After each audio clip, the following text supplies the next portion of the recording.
Hello students, hope you all are fine. So I am going to take the topic disease causation. Disease causation मतलब रोगों के कारण, रोग के कारण के बारे में बात करेंगे कि रोग कैसे हमारे शरीर को विभिन्न तरीके से प्रभावित करते हैं, कभी मेंटली कभी फिजिकल तरीके से हमारे शरीर को क्या है जो रोग के कारण होते हैं, जो रोग होते हैं, डिजीज़ कंडीशंस होती हैं, वो हमारे शरीर को प्रभावित करती हैं। तो विभिन्न तरीके से प्रभावित करती हैं, उसके बारे में आज बात करेंगे। तो हो सकता है जो शरीर है वो मेंटली या हो सकता है अनेबल हो जाए वर्क करने के, या फिर फिज़िकली हमें कोई ऐसा प्रभाव हो जाए हमारे पे कि हम अनेबल हो जाएँ कोई भी वर्क करने के लिए, तो उसके बारे में बात करेंगे। तो रोग के कारण की वजह से अगर किसी की मृत्यु होती है या फिर कोई दुर्घटना हो जाती है, उसकी वजह से क्या है जो इंसान है वो मर जाता है, तो इसको प्राकृतिक बोलते हैं, मतलब नेचुरल है। डिजीज़ कंडीशन को नेचुरल माना गया है कि नेचुरलिटी की वजह से क्या है कोई इंसान की डेथ हो गई है। मे बी इसका कारण कुछ भी हो सकता है, वायरस हो सकता है, बैक्टीरिया हो सकता है, या फिर फंगाई हो सकता है। इसकी वजह से लोग मर सकते हैं, बट इसको नेचुरलिटी में लिया जाएगा। तो क्या क्या मुख्य कारण हैं जिसकी वजह से जो शरीर है वो रोग से प्रभावित होता है? तो शारीरिक हो सकता है, शारीरिक रोग मतलब हो सकता है लकवा मार जाए या फिर स्पाइन में कोई प्रॉब्लम हो जाए। और उसके बाद फिर आता है वंशानुगत। वंशानुगत मतलब कि जो फैमिली पैटर्न है, जो बीमारी चली आ रही है, वही बीमारी क्या है बच्चे को हो जाए, तो उसकी वजह से भी हो सकता है। या फिर किसी पोषक तत्व, कोई विशेष पोषक तत्व है उसकी कमी हो जाए शरीर में, उसकी वजह से क्या है जो हमारा शरीर है उसमें रोग उत्पन्न हो जाए। तो ये सारे रोग के कारण होते हैं। या फिर मेंटली क्या है कोई पर्सन है वो डिप्रेस्ड हो जाए, तो इसकी वजह से क्या है ये भी एक रोग का कारण है।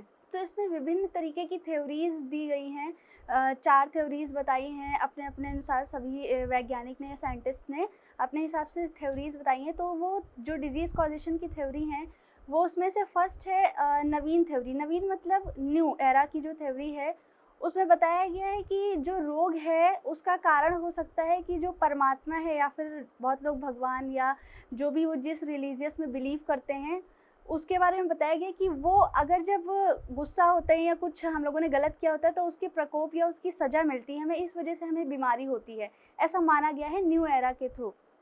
तो उसमें क्या है महामारी आती है या फिर कोई ऐसी बीमारी आती है जो एक तरफ से लोगों को प्रभावित करती है, तो न्यू एरा में ये माना गया है। ये पहली थ्योरी है। दूसरी थ्योरी है मियास्मा की थ्योरी। जो मियास्मा की थ्योरी है उसमें बोला गया है कि मियास्म का अर्थ ही है कि सब्जी, कवक या छोटे कण। तो अगर किसी भी तरीके से सब्जी हो गया, छोटे कण हो गए, कवक मीन्स फंगस हो गया, इसके थ्रू अगर बॉडी में कोई बैक्टीरिया या वायरस जाता है तो क्या है बीमारी बनती है, रोग बनता है। तो ये भी एक रोग का कारण है। ये रोग बनाएगा, हमारे शरीर को प्रभावित करेगा और हमारा शरीर क्या होगा, बीमारी से ग्रसित हो जाएगा। तो मियास्म ने ऐसा बताया है, जैसे कि कॉलरा हो गया, मलेरिया हो गया, मतलब कोई कण है, कोई पार्टिकल है, ये क्या है हमारी बॉडी में किसी के थ्रू जा रहा है। तो ये मियास्म की थ्योरी हो गई। उसके बाद बताया गया जर्म थ्योरी। जर्म थ्योरी में लुईस पास्चर ने अपना सहयोग दिया है, जिसमें उन्होंने बताया है कि जर्म्स हमारी बॉडी में एंटर करते हैं किसी भी हो सकता है ड्रॉपलेट इन्फेक्शन के थ्रू या फिर रेस्पिरेटरी ट्रैक से हमारी बॉडी में इंसर्ट होते हैं, एंट्री लेते हैं और उसके बाद वहाँ पे मल्टीप्लिकेशन करते हैं और फिर बीमारी बनाते हैं। तो लुईस पास्चर ने ऐसा बताया है, जो कि उन्होंने दिया है जर्म की थ्योरी। तो मे बी इसमें डिजीज़ कई तरीके की हो सकती हैं, जैसे वायरस, कॉमन कोल्ड से ले करके HIV तक की बीमारियां इसमें हो सकती हैं। उसके बाद जो जर्म की थ्योरी है वो लुईस पास्चर ने दिया था, 1984 में इन्होंने बताया था। और तो इसमें हम लोगों ने पढ़ा मियास्म, जर्म और नवीन थ्योरी। उसके बाद वेब ऑफ कॉजेशन है। वेब ऑफ कॉजेशन मतलब वेब मतलब जाल, वेब ऑफ कॉजेशन मीन्स कारण का जाल। तो इसमें जो बताया गया है ये कि होस्ट, एजेंट और इन्वायरमेंट होना ज़रूरी होता है किसी रोग को होने के लिए। तो इसीलिए इसको वेब बोला गया है कि 3 चीज़ों का वेब होना चाहिए। एजेंट में बैक्टीरिया, वायरस, फंगस या फिर कोई केमिकल या फिज़िकल कोई ऐसी चीज़ जो हमारी बॉडी को क्या है प्रभावित करे। तो ये एजेंट्स होते हैं जो कि हमारी बॉडी में एंटर करेंगे और बीमारी को कॉज करेंगे। उसके बाद फिर होस्ट होना चाहिए। होस्ट भी वेब का ही एक पार्ट है, जिसमें कि होस्ट मानव हो सकता है या पशु हो सकता है। तो जो होस्ट है निर्भर करता है कि वो किस रेस का है, किस एज का है, किस जेंडर का है, और या फिर उसका प्रतिरक्षा तंत्र कैसा है। अगर प्रतिरक्षा तंत्र स्ट्रांग है, मजबूत है, तो उसको बीमारी कम से कम प्रभावित करेगी। उसके बाद इन्वायरमेंट भी इस वेब का एक पार्ट है, जिसमें कि पर्यावरण कैसा है इंसान का, जहाँ वो रह रहा है, भीड़ भाड़ में है या फिर बहुत गंदे इलाके में है, या फिर वो कार्य कैसा कर रहा है, तो उसके हिसाब से भी वो बीमारी से ग्रसित होता है। तो ये हो गया वेब ऑफ कॉजेशन, जिसमें कि एजेंट, होस्ट और इन्वायरमेंट का होना ज़रूरी होता है।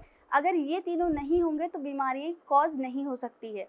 वेब बनना चाहिए तीनों का, और उसके बाद फिर इसमें डिपेंड करता है कि जो पेशेंट है, मीन्स जो होस्ट है, उसका कैसा इम्यूनिटी सिस्टम है और इन्वायरमेंट कैसा है।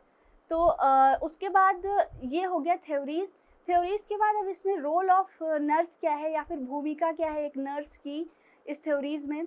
तो जो ये थ्योरी है, इसके बारे में पूर्ण रूप से एक नर्स को पता होना चाहिए, और उसको नए नए रोगों को देखना चाहिए और उनके निदान के लिए सोचना चाहिए।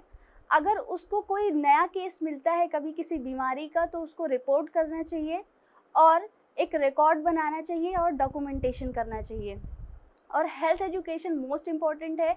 अगर वो किसी कम्युनिटी, इंडिविजुअल या फिर हॉस्पिटल में हेल्थ एजुकेशन देती है इस थ्योरी के बारे में या डिजीज़ कॉजेशन के बारे में, तो बहुत से रोगों से बचाव किया जा सकता है या प्रिवेंशन किया जा सकता है।